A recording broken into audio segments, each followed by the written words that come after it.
पूज्य श्री महेंद्र कृष्ण शास्त्री जी के YouTube channel भक्ति रस टीवी को सब्सक्राइब करके सनातन संस्कृति के प्रचार में भागीदार बने। गाय तो वैसे भी साक्षात जगदम्बा है। यदि आपने पहली रोटी गाय को दी है ना,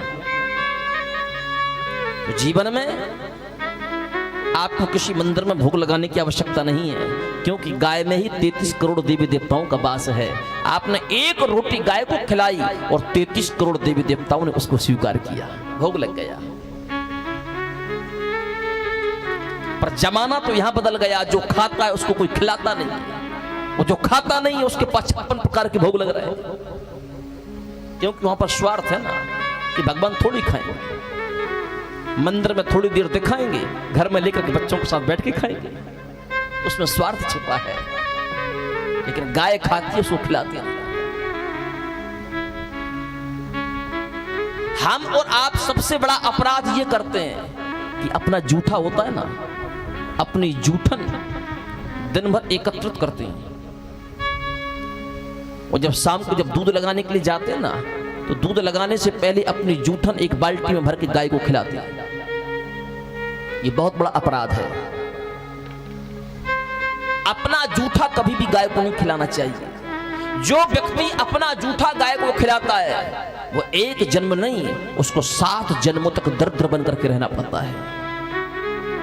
ये मैं नहीं कह रहा हूं, ये शिव महापुराणी कथा कह रही है।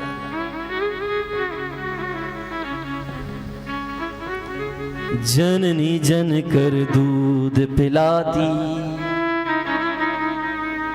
केवल साल क्षमा ही भर, गौ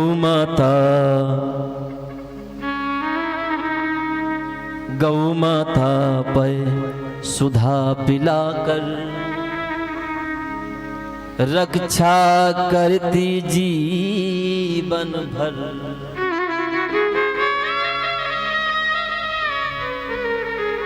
जननी जनकर दूध पिलाती है। याद रखना, आज मातृ दिवस भी है,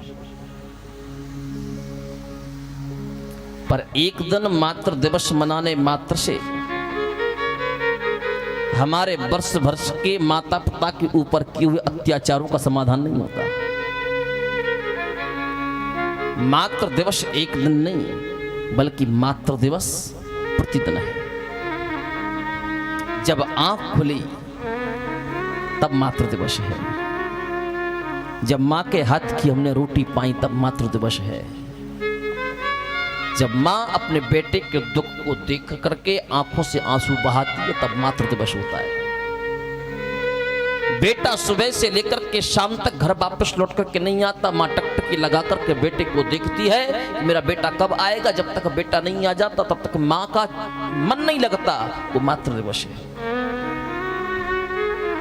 जब बेटा घर में आता है, हाथ धो करके रूमाल ढूंढता है, रूमाल कहां पर, मुझे हाथ पोंछना है, लेकिन मां अपने साड़ी का आंचल बेटे के सामने कर देती है और बेटा मां के साड़ी की आंचल से अपने हाथ पोंछ लेता है, वो मातृ दिवस होता है। गर्मी के समय में बेटे को गर्मी लगती है, बेटा उसको घबराहट होती है, मुझे बहुत गर्मी लग रही है, पसीना आ रहा है, माँ को कुछ उसको हवा करने के नहीं मिलता, माँ अपने आंचल से अपने बेटे को हवा करने लगती है, पंखा हिलाने लगती है, वो मातृ दिवस होता है। हर रोज मातृ दिवस है, और हर रोज के मातृ दिवस को त्याग करके दुनिया के लोगों ने वर्ष में एक मातृ दिवस मना लिया। प्रतिदिन मातृ दिवस है। बल्कि मैं तो इस व्यासपीठ से ये भी कहना चाहूंगा, यदि एक तरफ भगवान खड़ा हो और एक तरफ मां खड़ी हो, और यदि आपके सामने ये प्रश्न रख दिया जाए कि सबसे पहले आप किसके चरणों में प्रणाम करोगे, तो मेरी व्यासपीठ कहना चाहती है कि सबसे पहले प्रणाम करना है तो मां के चरणों में करना, क्योंकि मां नहीं होती तो तुझे बनाने वाला भगवान भी नहीं होता। मां के चरणों में पहले प्रणाम करना। तूने यदि मां के चरणों में पहले प्रणाम कर लिया तो भगवान तो तुझे अपने आप अपनी गोद में उठा लेंगे।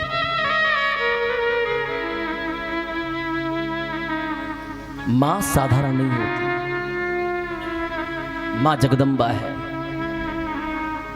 मां में भी आत्मा है, क्योंकि आत्मा के पीछे भी एक मां है। मां साक्षात जगदम्बा है। मां करुणा का केंद्र है। शिव महापुराण की कथा कहती है कि जन्म देने वाली मां हमको केवल 6 महीने तक या 1 वर्ष तक या 2 वर्ष तक अपना दूध पिलाती है। उसके बाद जन्म देने वाली मां विचार करती है कि बेटा बड़ा हो रहा है, इसको कुछ खिलाना चाहिए, इसको अन्न खिलाना चाहिए। मां अपने बेटे को अन्न खिलाने का प्रयास करती है, धीरे धीरे बेटा अन्न खाने लगता है। लेकिन गौ माता पै सुधा पिलाकर जीवन भर करती रक्षा। यदि तुम्हारी उम्र 50 वर्ष की भी हो जाएगी, 70 वर्ष की भी हो जाएगी, तब भी गाय माता आपकी उम्र नहीं देखेगी। जिस अधिकार से अपने बछड़े को दूध पिलाती है, उसी अधिकार से गाय आपको भी दूध पिलाएगी। इसलिए गाय जन्म देने वाली मां से भी श्रेष्ठ है, क्योंकि वो सर्वदेवमयी है, वो संपूर्ण ब्रह्मांड की मां है। गावः विश्वस्य मातरः, गाय संपूर्ण विश्व की मां। इसलिए अपनी जन्म देने वाली मां का भी सम्मान करें, और जिसने हमारा भरण पोषण किया है उस गाय माता का भी सम्मान करें।